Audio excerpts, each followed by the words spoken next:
live. This is putting it all together. You've done your interview, you found your story angle, you've written your story and headlines, and you've had photos and captions and mods, and now we're going to take all those pieces and put it all together in a spread. You have come up with mod ideas. And as with all these debrief sessions, I think it's good if you start by talking as a class. What did you find? What mods are you excited about? What types of mods are you going to use? Why did you think they were appropriate for this particular spread?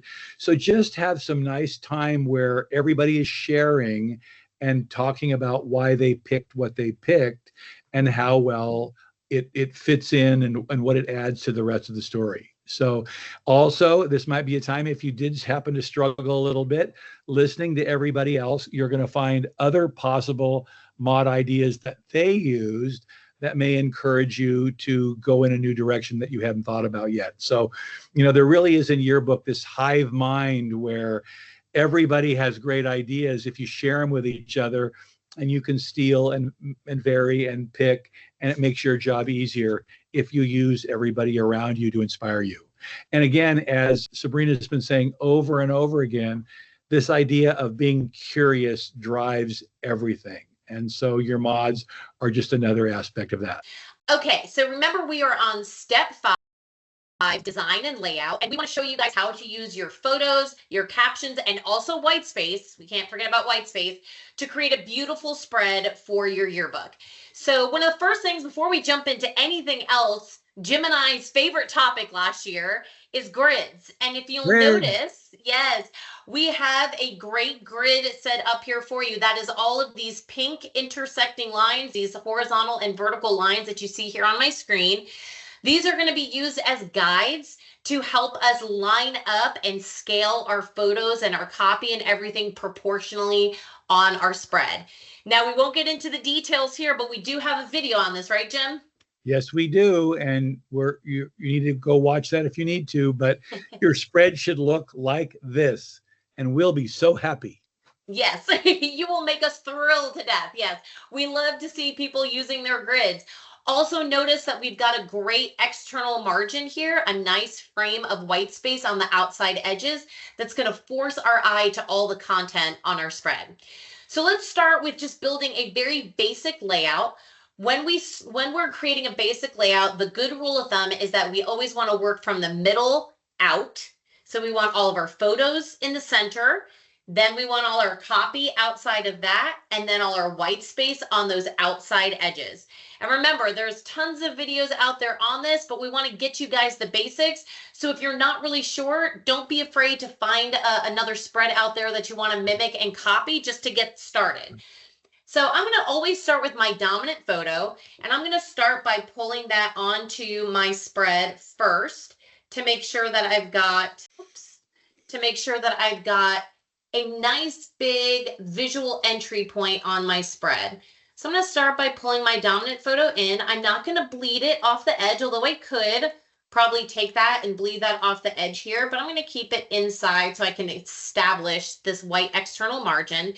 And notice how it is lining up on my grid line. So I'm making sure that I'm leaving these skinny ones open so that they are available to be my internal margins in between elements. I think that's really an important thing to emphasize. You just kind of mentioned it quickly.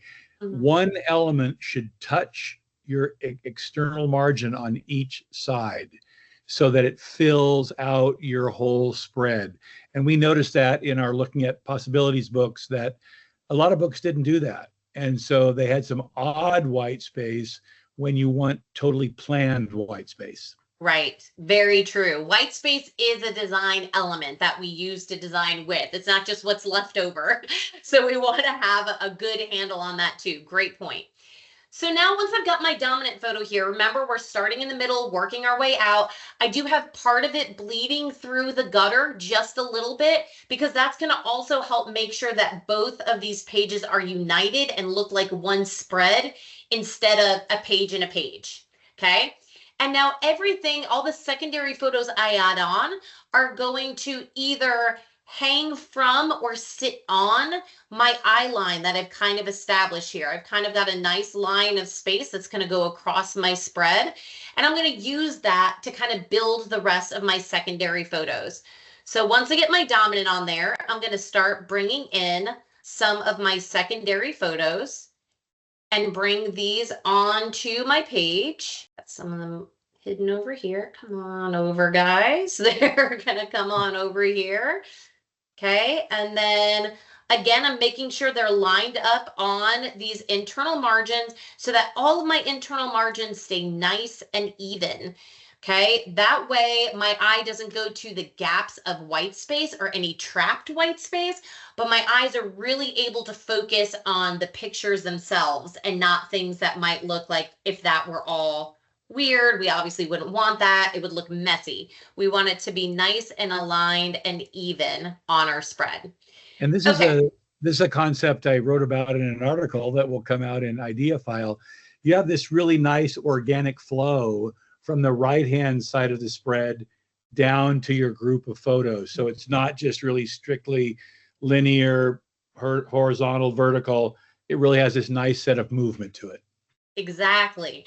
And notice again how our photos are kind of starting in the center and working our way outwards, okay?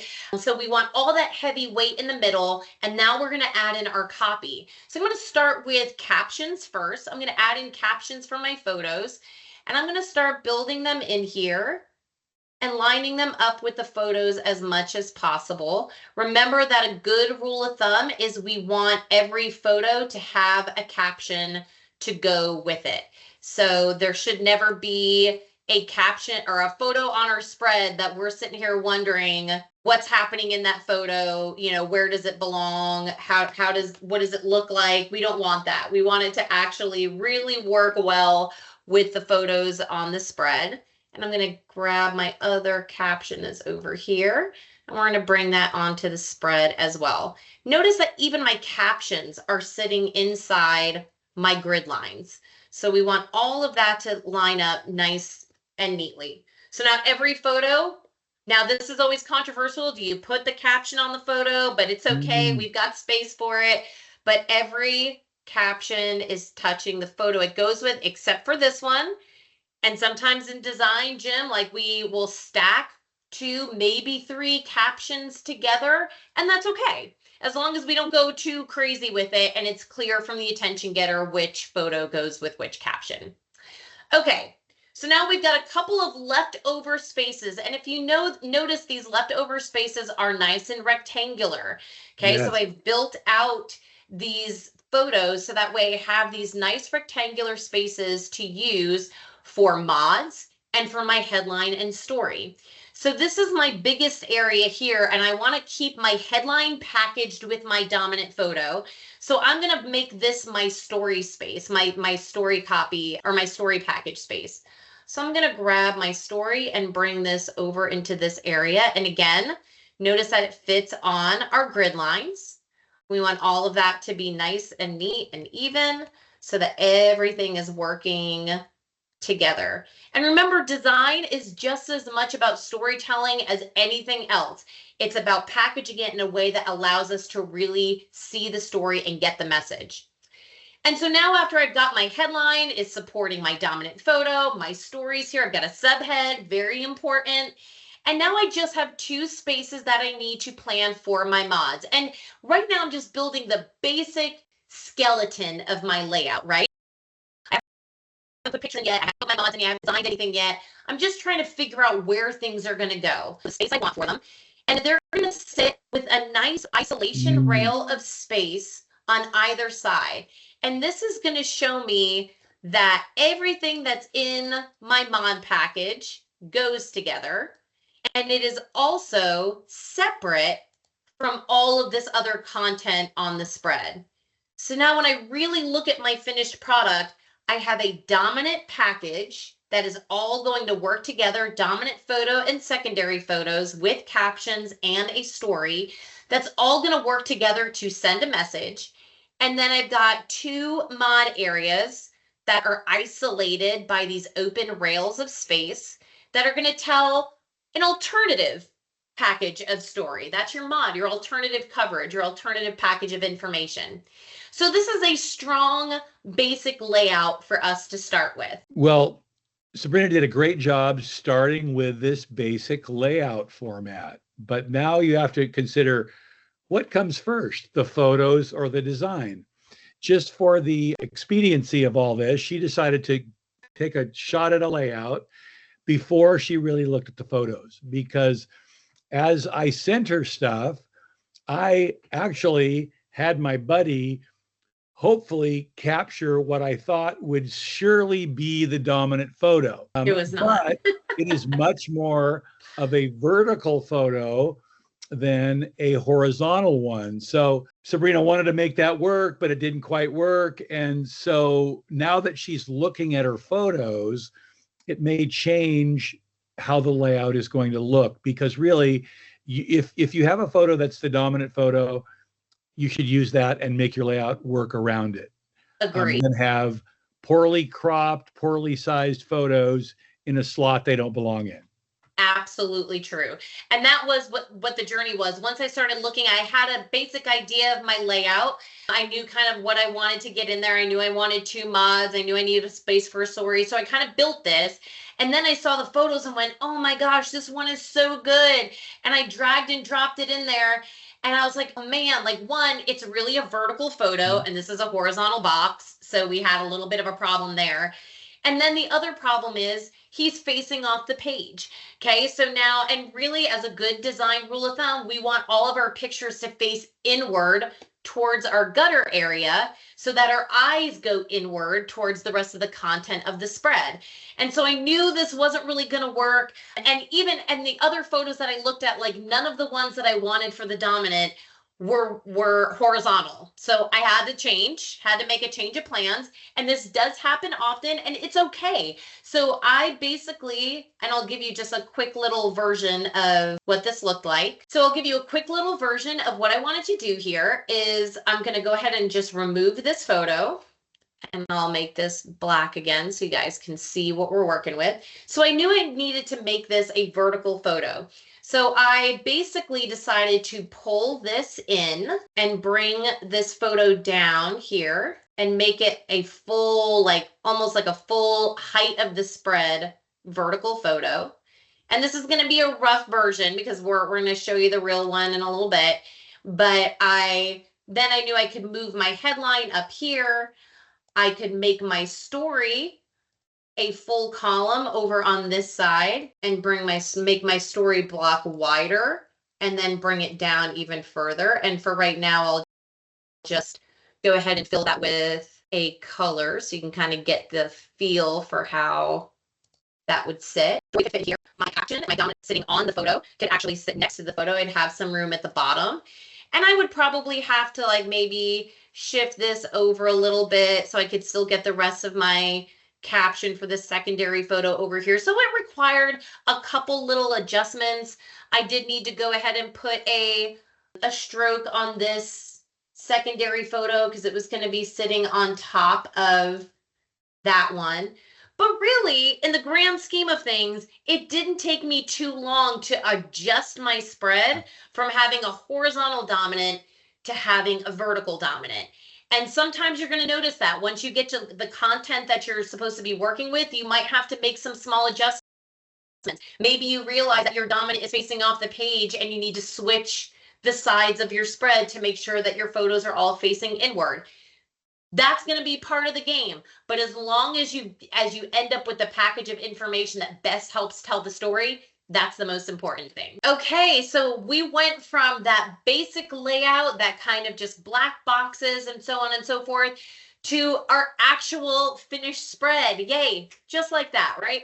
So we added in some photos, and part of this was going through and choosing the right photos. And I ended up choosing this photo of Jim holding up his bike at the end of his ride after the finish line, because one, I now changed to a vertical box, but two, I thought it fit best with the story. And remember, our photos, our copy, our headlines, everything is working together to send that one message.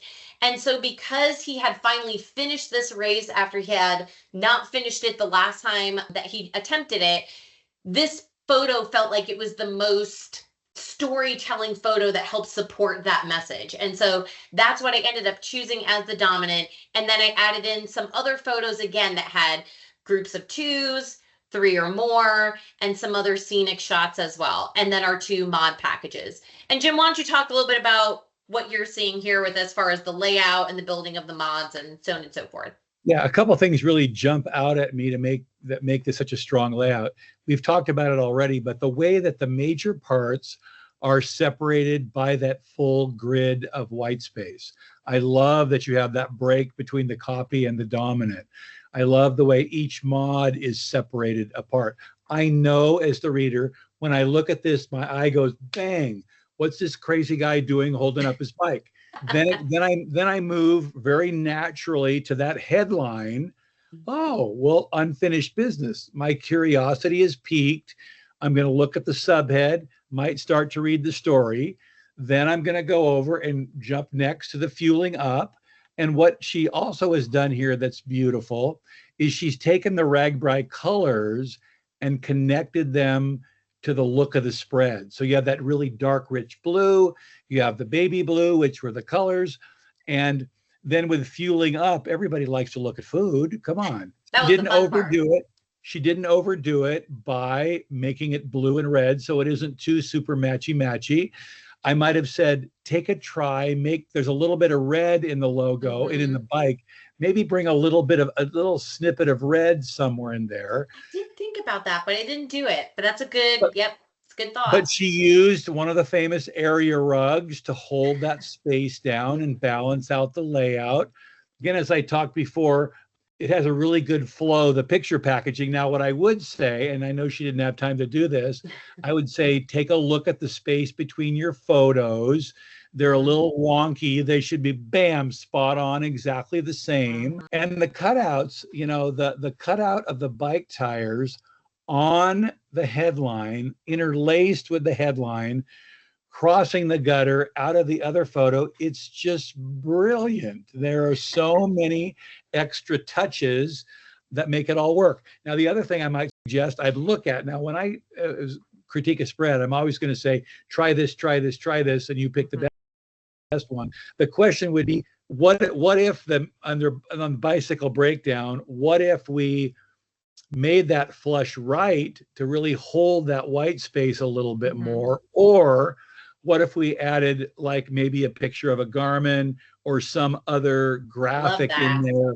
That little bit of white space might be a little bit too much. Yeah. But Lord have mercy, this has so many beautiful touches to it. The fact that, you'd hope that the journalism educational strategist could make a layout, but we've just proven that she can.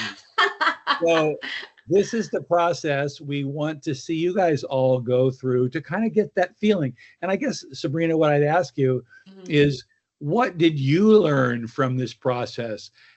We don't do this enough as educators. It's been a while. Yeah. Yes. And in our debrief section, what we would love to see you do is every one of these layouts needs to be put on one computer so that everybody gets a chance. Everybody that's at boot camp gets to put it up on the screen, talk about their thought processes, sort of break down what they did, things that went well, maybe areas they struggled a little bit, and talk about the choices that they made. So we're all in this together. And I think when everybody does that kind of talking, you're going to learn, and you're going to all realize that it's a challenge for everyone. And it's great to share those times together. Great way to start the year.